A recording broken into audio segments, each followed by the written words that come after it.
what's up guys, welcome back to the channel. And on today's video, I want to talk to you about the decisions you make when you're sore. When you're sore from working out, when you're sore from running. You usually get sore after you do a big workout, and then it feels like you have to take a couple of days off. But do you really? Or is it better to just jump right back in even though you're still sore? Let's get into it.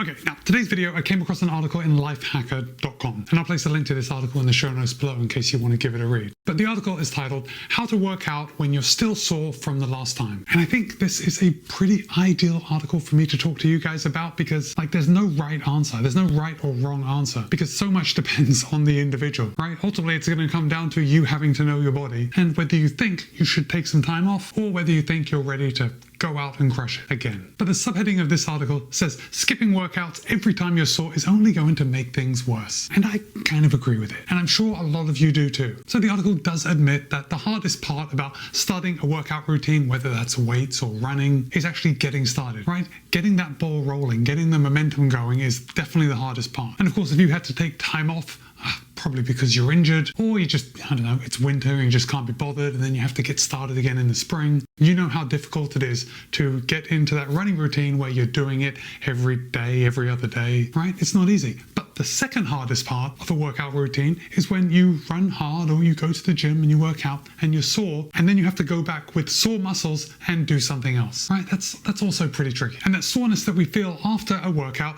or after a long run or after a hard run is DOMS. DOMS, delayed onset muscle soreness. And I'll be perfectly honest that DOMS can be pretty miserable at times. Now, what's really funny, at least in my experience, is that sometimes I get DOMS really bad and other times I can do exactly the same thing and I barely have it at all. So many of you may know that I like to run and I like to run marathons. And there have been times where I'll run a marathon and I'm absolutely trashed at the end, but a couple of days later, I am feeling absolutely fine. But then on the flip side of that coin, there are races that I've run where it's a real slog. I get to the end and I'm feeling okay because I can, once you keep moving, you cross the line. But then the DOMS hits you the next day, 2 days after, 3 days after, and it feels like I'm incapacitated. And if I'm totally honest, I don't know why this happens sometimes and not others. And some of you may be thinking that, well, Matt, it might be because some courses that you run are more difficult than others. And yes, I would agree. But this year's Boston Marathon was a very cruisy race for me. And by cruisy, I'm talking about the after effects, the DOMS.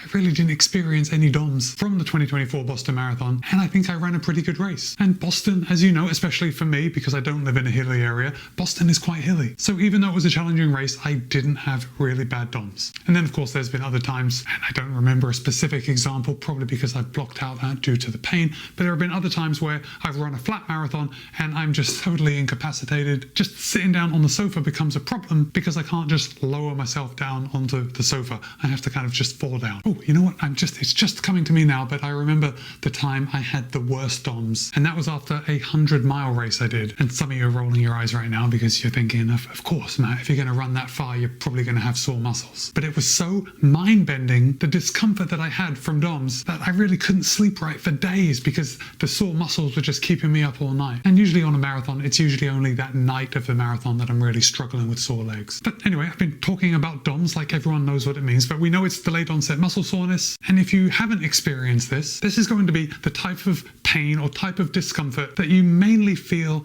when you wake up in the morning or after you've been sitting for a long time. So perhaps if you have an office job and you're sitting in a chair behind a desk and then you get up, your legs are going to feel really heavy. It's really going to take you a minute to get going. Again, if you have to sit a long time in a car, just that act of sitting can be really difficult to get up and get going again. But the funny thing is that when you do have DOMS and you start moving, like you have to get over that hump, you actually feel better after you've been walking around, after you've been moving. So that's how you know it's DOMS. And of course, because of the D in DOMS, we know it is delayed. It isn't that immediate sore feeling that you get while you're actually doing the event. It's delayed and it usually shows up a day or two after, at least with me in marathons. Now, the article does point out that there are some medical conditions that can leave you with sore muscles. So of course, if you think there's something more going on than just the regular muscle soreness after exercise, go check with your doctor. Now, there is a condition that does kind of mimic this sore muscles, and that's rhabdomyolysis. And that's muscle damage that gets severe enough where it causes muscle breakdown, which can then lead to kidney issues. So if you're ever peeing and you see your pee is like the color of Coke, that's a pretty big big warning sign. You probably want to get checked out. Okay, so now we've talked about DOMs, and let's just assume that everyone just has DOMs and it's nothing serious. But what do you do the next day? Or let's say 2 days when DOMs is at its most intense? Probably just going to want to sit on the sofa and do nothing.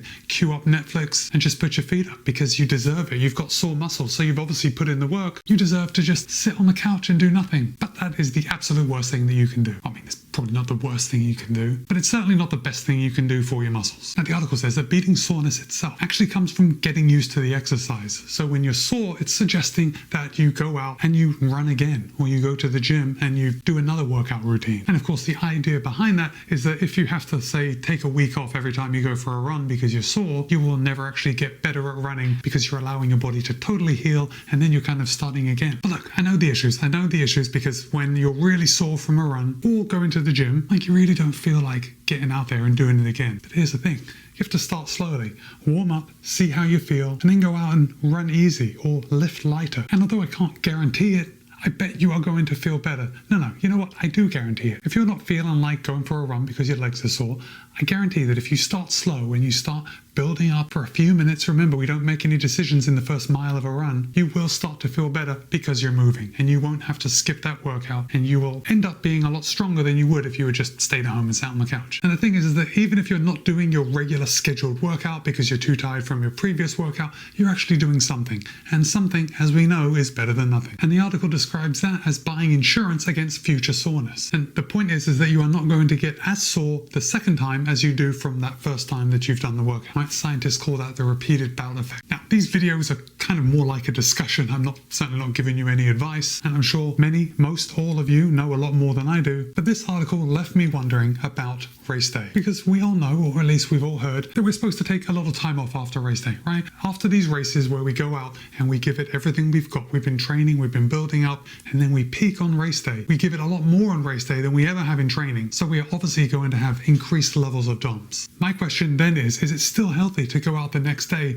and do a shakeout run? I know for a lot of you, that is the right way, and you feel good doing it. And I have certainly done it. However, I think that at least taking a couple days off after a race actually works pretty well for me. And then I can ease back into it. I certainly don't do any hard workouts after a big event like a marathon or a half marathon, but I will start easy running after a couple of days of rest. And that is the beauty, because we're all going to be totally different and yet the same, right? I find that 2 or 3 days off after a race is enough, at least enough of doing nothing, and then I'm ready to get out there and just run very easy. So how is it for you? And if you run 5Ks or 10Ks or half marathons or marathons, I want to know, how much time do you take off after those actual events? And in training, when you're leading up to these races and you're doing hard workouts, like intervals, like tempo runs, do you take a full day off, like after those workouts? Drop a comment and let me know. Typically, I don't. I will usually do 2 workouts a week. Usually one of those things is a interval workout, the other one is probably a tempo run, and then I will run easy in between. Actually, because I operate on a 2-week schedule, on one of those weeks I do take a day off in between my workouts, but on the other week I just go for an easy run in between. Okay, so now we've talked about actually continuing with your workouts even though you're already sore. How do we deal with that pain? Like, how do you cope with it? And the article puts it just beautifully in that there's a lot of myths surrounding muscle soreness and what to do about it, but ultimately time is the only thing that will heal, right? And that's pretty much life, isn't it? But the article also says that we have some tools that can help us along the way. And those tools for managing pain, discomfort are light activity, heat, and massage. Now, we've already talked about going out and doing something easy, or at least starting easy and then building up when we're sore. But heat tends to make sore muscles feel better. So if you have a sauna at your gym or at your house, and look, I know that if you live in the UK or the US, it's